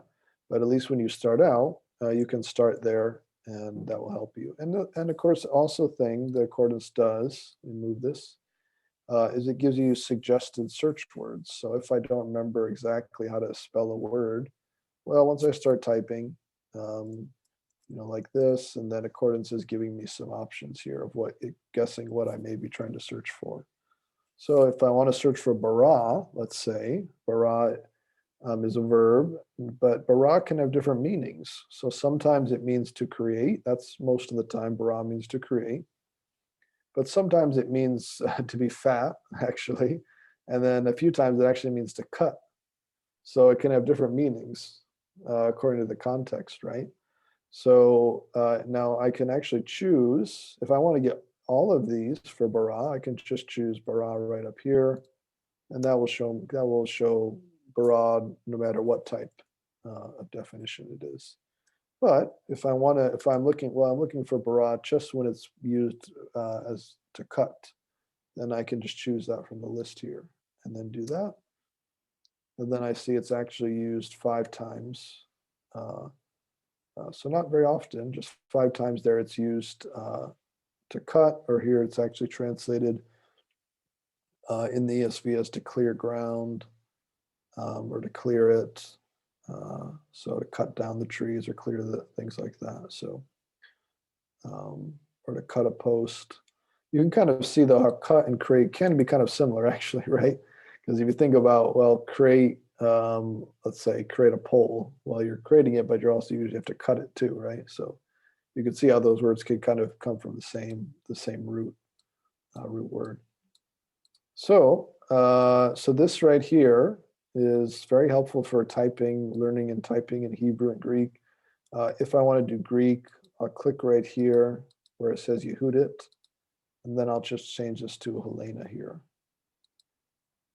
And then it gives me the Greek list too. So we also have it for Greek, so you can choose the Greek letters here and learn those too. We have a keyboard map as well. So if you're interested in more, let me restart my highlighter there. It looks like it's acting a bit funny. So let me restart that up. So if you want a map as well, maybe that you can print out to look at as you're typing and things like that, feel free to email me and I can send you a link. We do have a map that you can print out that I can send you, and that way you could look at that too if you prefer that. So okay, let me maybe we'll just do a quick search here to kind of show you a little bit of what things you can learn with searching in accordance. So even just from from the Hebrew here. So let's say there's something like maybe you want to find the different names for God in the in a certain book of the Bible. You want to search for those names of God. Well, let's say we want to look at the book of Psalms. So how are the names of God used in the book of Psalms? So what I'll do is I'm going to set my range again, and we'll just do the book of Psalms. I already have a range here, so we'll do the book of Psalms, and I'll search here. I'm going to put parentheses here so I can search for a list.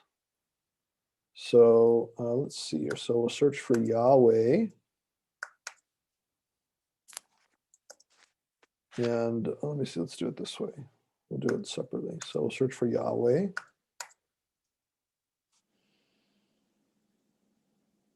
Let me see here. Here we go. So we'll search for Yahweh like that. And we'll do a search here. So 695 times Yahweh is found there in the Hebrew Bible. So I'll click here again on that graph, and we'll look at what we call a hits graph here. And so this is actually a graph that shows where the name of Yahweh, let me close some of these down so we have enough space, where the name of Yahweh is used in the book of Psalms. So spread this out here. And so we have a nice graph here where we can see, okay, so Yahweh is used quite a bit here in the beginning of the Psalms. Let me make this a bit smaller. But then you notice it's interesting. In the middle here, it's not used as much, actually. Yahweh is not used as much. But then as we get along here, then it starts to become a bit more in the later books of the Psalms here. So let's do a comparison then. Let's say, okay, well, Yahweh is found like this. Well, what about like Elohim, right? Elohim is also a name that's God, right? Yahweh is Lord. So what I'm going to do is I'm going to click on keep right here. So where it says keep, and I want to keep this chart that I have, but I also want to search for another word. So I'll click on keep, and now I can search for another word. And let's see here. So let's see if we can search for Elohim here. There we go, Elohim. So we'll search for that. Okay, so now I have both here, so Yahweh and Elohim. And what I'm going to do is, right now the graphs are kind of laying on top of each other, but I'm going to stack them so that way we can see them separately. And let me make this color yellow too to make it a bit easier to see. There we go. So now you can see a pretty interesting pattern, right, in the book of Psalms. So in the beginning, in the first section of the Psalms, Yahweh is the name that's used a lot for God. But then in the second later in the middle of the Psalms here, actually Yahweh is not used very often. Instead, Elohim was used most of the time. So the psalmists are using Elohim to pray to God, to praise God. But then as we get back down here to the later Psalms, then Yahweh is used quite a bit again, and then Elohim is not used very often. So it's kind of interesting. It's fascinating too to think about, maybe this, the way the Psalms were ordered and how they were put together, maybe the names of what names from God were used, maybe that was some sort of criteria for how the Psalms were put together in their final form or something like that. So this is using the graphs like this kind of gives you a very interactive way when you're doing your search in Hebrew or in Greek to kind of get more in depth and see the patterns in a book, to see what kind of words are being used and how that helps us understand the particular book. So in this example, we did it with the book of Psalms, but we could do it with any other book in the Bible as well and see how the different words are being used and where they're being used as well. So I think hopefully that gives you some helpful tips and for using accordance for studying Hebrew and Greek as well, for vocabulary and parsing and looking up words in the lexicon, searching as well, a little bit of a taste, and then maybe a little bit of how to do some interesting searches with it too. So I do want to leave some time for questions too. So let me know if you have questions.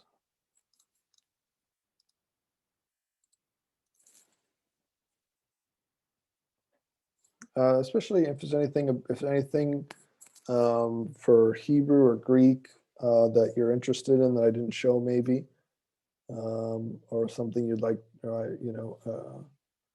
if you're not using Accordance, just something that you wonder if Accordance does that, or if you already are using it, maybe something you want to know how to do, especially when it comes to Greek and Hebrew study, or anything else too.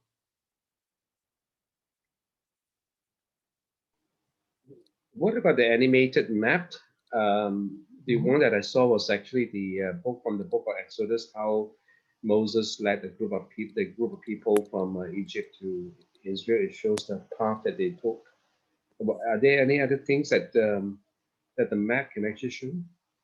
Yeah, definitely. Thank you, Stephen, for that.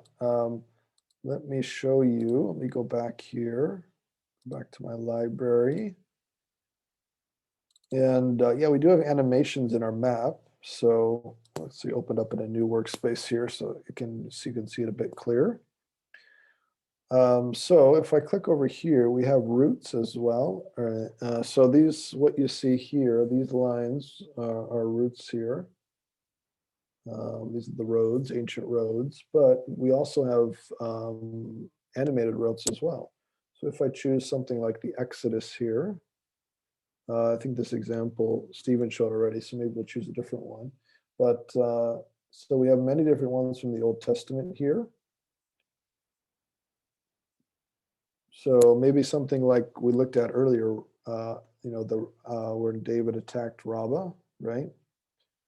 We have an animated route for that when David's men go to Rabbah and they encircle the city there, and then they go back to Jerusalem. We could take something from the New Testament as well. So maybe here, like the birth of Jesus, right? This is fitting for Advent. So starts here in Nazareth, goes down here, down across the Holy Land, and then here to Bethlehem. And then, of course, to flee King Herod after they've taken Jesus to Jerusalem to have him circumcised. Then they flee to Egypt and then eventually make their way back up to Nazareth again. So right now it's set. It's just automatically playing.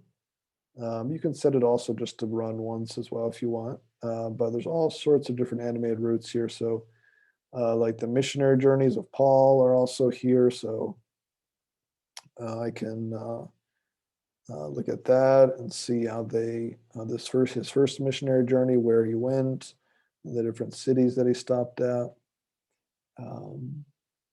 anything again from the Old Testament here as well. We could use, let's think of something like from Genesis here, like Abraham's journey as well, from Ur of the Chaldeans all the way to the Promised Land. So all different types of animated routes that you can use for teaching and for preaching as well. Can this be exported onto, say, PowerPoint or something like that? It's not. It's not possible to export to PowerPoint yet. What you could do is, and what I usually do myself, is I'll just do a screen recording usually. So I'll just record my screen. Oh, okay. Yeah, Okay. do a screen recording, and then take the screen recording and put it into your PowerPoint, and then that will work for you. So.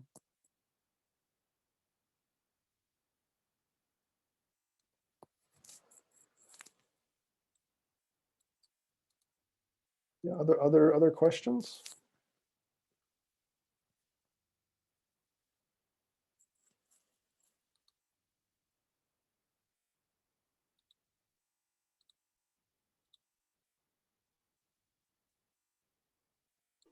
The payment by installment, does it apply to all the books, individual books that we purchase, or is it only for the super bundles or the bundles? Yeah, it's by amount. So it's, I believe it's $100 or more, then you can do a payment plan.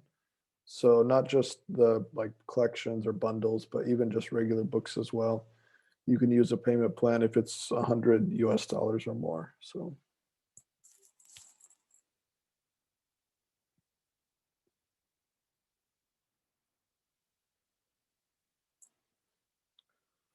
So yeah, other questions?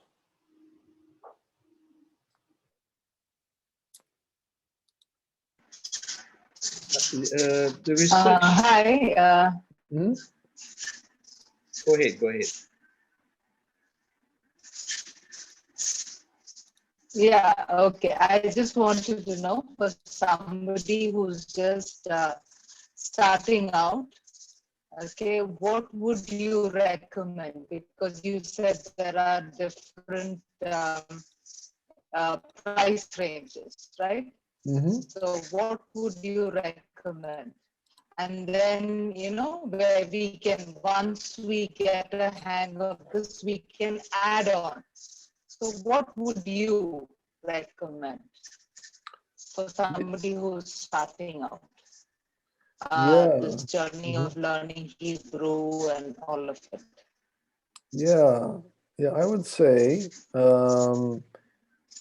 for starting out, if you're able to, I'd say the core bundle I think is a good place to start. If you're able to, because it gives you a good range of Bibles. It gives you the Greek and Hebrew, and then it gives you the Bible maps and the Bible timeline. It also gives you Bible dictionaries and some commentaries, so it's a really good all around. So that's the one that's $99 US. If that one, I understand that's still expensive. So if that's a bit too much, then you can start with the $29 one, which is the starter. So $29 US is the starter, and that one it has some English Bibles, some commentaries, a few Bible dictionaries. So it'll get you started. It doesn't have the maps or the Greek and Hebrew yet and stuff like that, but it'll at least get you started on using the program, reading it, using the different, dictionaries and things like that, some of those. So that's where I'd say start. So the core, if you're able to, for the core bundle, but if that's not an option yet, then you could do the starter.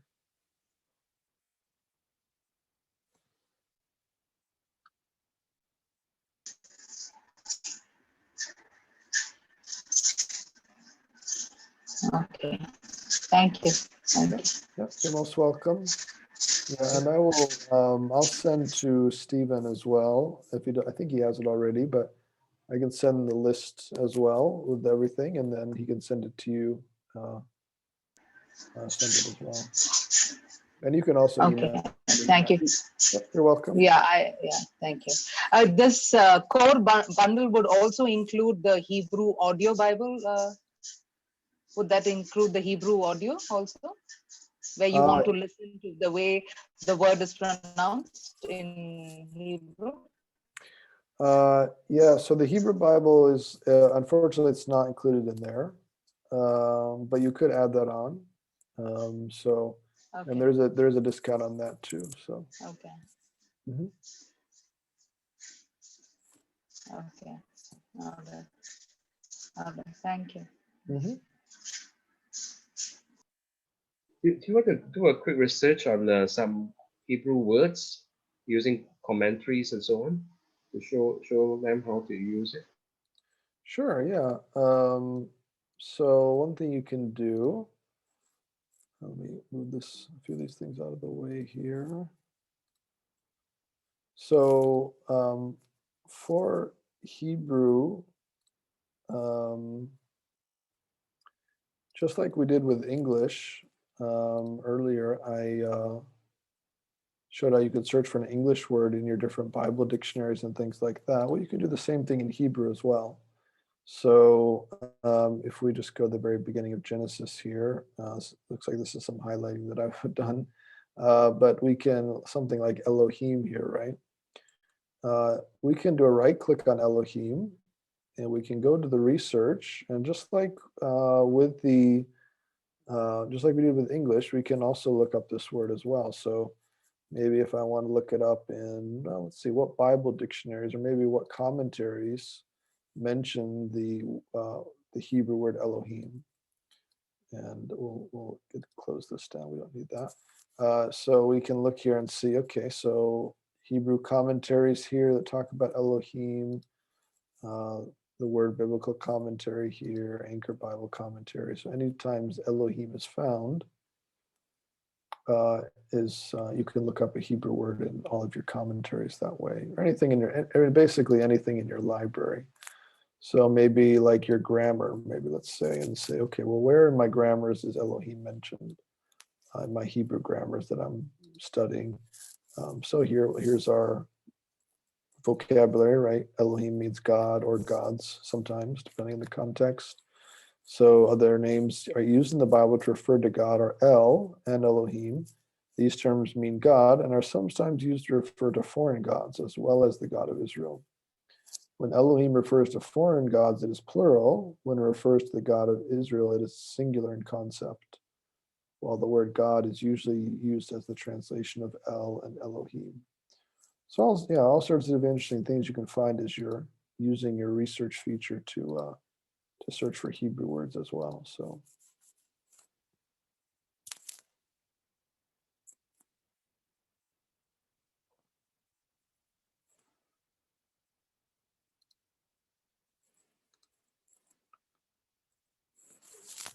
Any other questions from anyone?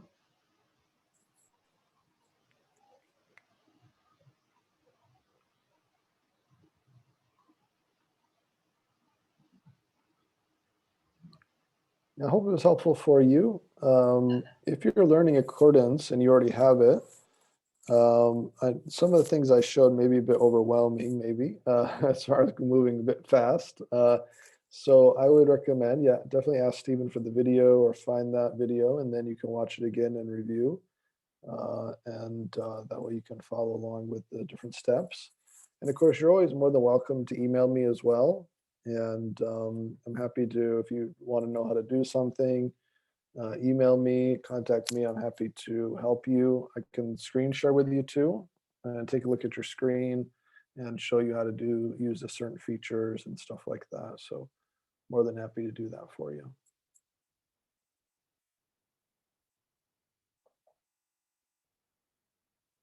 Okay, if there are no other questions, I think we want to thank Ryan as well for his time. I think it's very close to Christmas. It's what time is it now in Korea? Let's see, 11 p.m. 11 p.m. Okay, I think people in Australia are probably asleep now. Right. Yeah. Okay, I think it's probably about 2 o'clock in Australia. I think, if I'm not wrong. Is that right? Is that 2 o'clock? Anybody there? 1 o'clock. Oh, 1 o'clock. Okay. Okay. That's You good. would think. Yeah.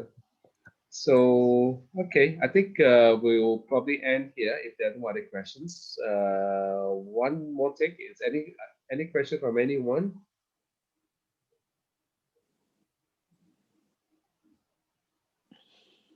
Excuse me, is this one? Not sure. Sorry. Free, is it? Accordance. Uh, This program have to buy it? Yes, yeah. So it is, yeah, there's a cost for it. If you, what you can do though, if you go to our website, accordancebible.com, there is a free version you can download. It doesn't have everything that I showed today, but you can, yeah, thank you, Stephen, putting that in there. Accordancebible.com. Okay. Yep. thank Yeah, you. there's a free version you can download, and it does have some of the things I showed, not everything, but it does have some that you can use and start testing it out. So, Thank you so much. mhm, Thank you. you're welcome. right, just out of curiosity, when you show that the cursor there, it's a round circle, red circle. Is Mhm. this from your Mac or is it from Accordance? It's actually neither. So I Okay. downloaded it from I just searched for, I wanted to find a highlighter for teaching that I Oh, can use okay, while I'm okay, teaching. okay. That's good. That's good because Yeah, so- Zoom has got a very, very small spotlight. Sometimes it's hard to okay. see as well. Yeah. Yeah. It's called a needle, right? Yeah, this was, yeah, I just found this on CNET, I think, cnet.com, Okay. I think, and it was a Okay. free highlighter. Yeah. That's Mhm. good. That's good. So we are not only learning accordance, but we're learning something else. Yeah. Right, right. So, okay. So thank you, everyone. And I think it's time for some of you to go to bed, right? And wish everyone a happy new year. And before New Year is Christmas. Okay. God bless you. Yes, Thank Merry you. Christmas, Okay, everybody. God bless. Yes, thank Good you. luck. Thank you. And Merry Thank you. Christmas to all. Merry Christmas. Bye. Yeah. Bye-bye. Okay. Thank you, Ryan. Thank you, Stephen. Thank Bye. you. You're Bye. welcome. Bye.